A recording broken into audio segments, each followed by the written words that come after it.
The Atlanta Hawks may not be a great team, but as we say time and time again on their show, they're actually a team worth watching. And last night was a perfect example. They go on the road facing the defending champions, by far the best team in the NBA. They're 16.5-point underdogs. They don't have Trae Young.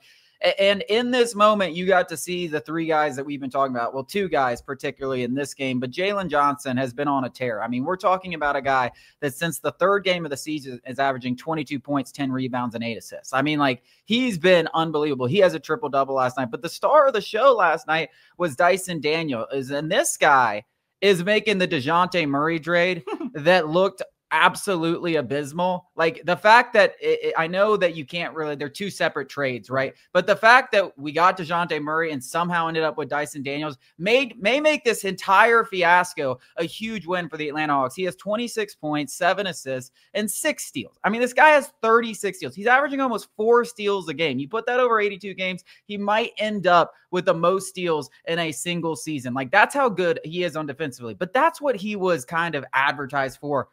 Offensively, he is good. Like, he needs to shoot the ball better. But if he ever figures out his 3-point shot, this guy could be, we could be talking about him the same way we're talking about Jalen Johnson right now.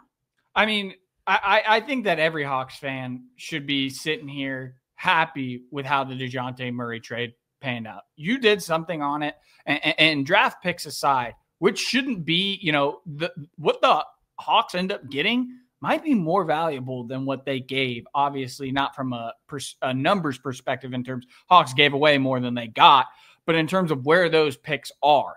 Because if the Hawks keep winning, and obviously there's a long way to go. We came into this to this game, first game of the NBA Cup, 3-7. We're sitting at 4-7 now, 5-7, excuse me. But like, this is a team that is every single night, their expectations are low, so it's fun to watch.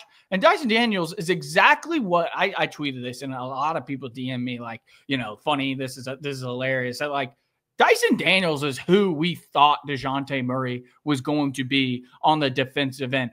When we traded for DeJounte Murray, we honestly thought that it was, in my mind, that he was going to be that second playmaker, the secondary playmaker next to Trae Young. But first and foremost, he's going to be a defensive first guy that was going to take on the opposite team's best guard. And sometimes, if it was a small enough forward, the best forward. And he just didn't come as advertised. I mean, quite frankly, being an average defender, maybe giving him a little bit too much. Dyson Daniels, I don't think it's great. He's been the best perimeter defender in the NBA thus far. He's leading the league in steals and deflections. He has been a catalyst for that transition offense that Quinn Snyder wants to run, especially with Jalen Johnson there, able to run the court and bring up the ball.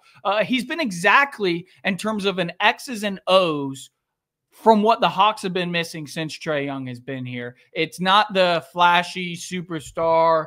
DeJounte Murray is the only all-star that's available. It's the guy that fits what the Hawks are trying to do. Yeah.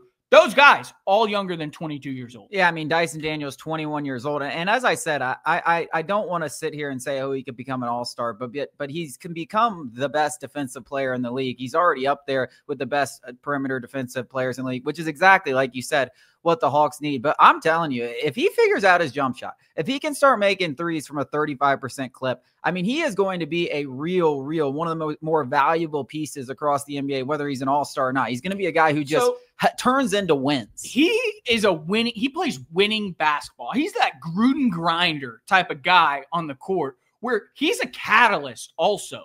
And in the post-game interview, I don't know if you saw it, Onyeka Okongwu had the emotions overflowing where he cussed, being like, that's that boy. He is having an effect that transcends just his specific area where, like, other guys want to play harder, where we were missing, and I don't want to call it veteran leadership, but it's something. Well, it's not veteran. It's something. It's winning basketball. It's winning basketball. Literally, guys, you go to every single good team. They have guys that average 12 points, the PJ Tuckers.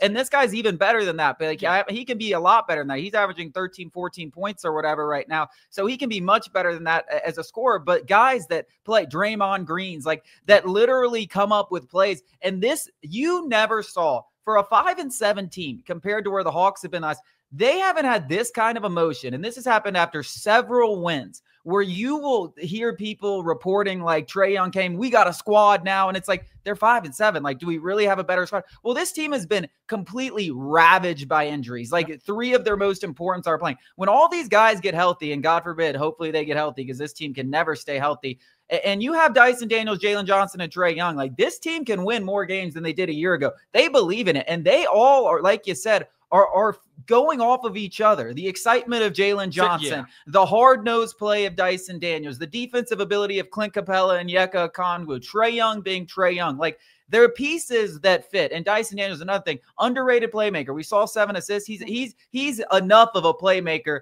to be the second playmaker next to Trae Young, especially when you have Jalen Johnson, who is an unbelievable playmaker from the forward position. So, yeah, this team, they're only 5-7, but they feels different. They feel it. The players know you don't have to be an expert in ball to know that there's something different, and not different championship wise, but the foundation is finally being built after so many years of what, you know, NBA fans get caught up a lot in, like, we need the name, we need the stars, we need somebody who's going to, you know, and make no mistake about it, the GMs and owners get caught up in that crap too, because it has worked. You have seen the big 3, quote unquote, big 3 go and win a championship, but more often than not, going in that big game hunting and throwing in a bunch of stars together doesn't work out. Well, you got to build a team that flows and matches each other. Listen, it doesn't work out. Even those big 3s don't work out unless you have the Derek Whites, unless you have the Drew Holidays. 100%. Like look at the Milwaukee Bucks. Perfect example. I told you when they made that trade, Drew Holiday is a better team winner and player than Damian Lillard. Everyone was like, that's crazy.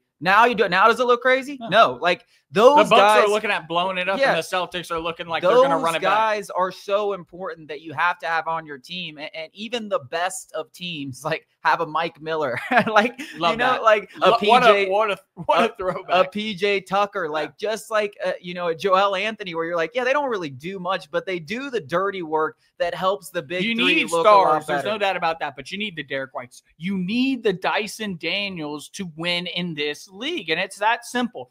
Jalen Johnson, Zachary Arezouche, and Dyson Daniels surrounding Trae Young is something that Hawks fans should get excited about moving forward. And Onyeka Okongwu has played better this year as well. Listen, there's a lot of things. There's a young foundation here that is worth getting exting about, and I think they're going to make Larry the Nance playoffs Jr. quietly just had a night last night. Best stretch forward the Hawks have had since maybe Gallo. I don't know when he started shooting 3s, but he's been knocking him down. What the hell? He's been knocking him down. Every time he takes a shot, I'm like, Larry, I didn't know you. I didn't know that I either. apologize. I didn't know about your game. But Hawks, fun team to watch. If you haven't been tuning in, take a chance to tune in one of these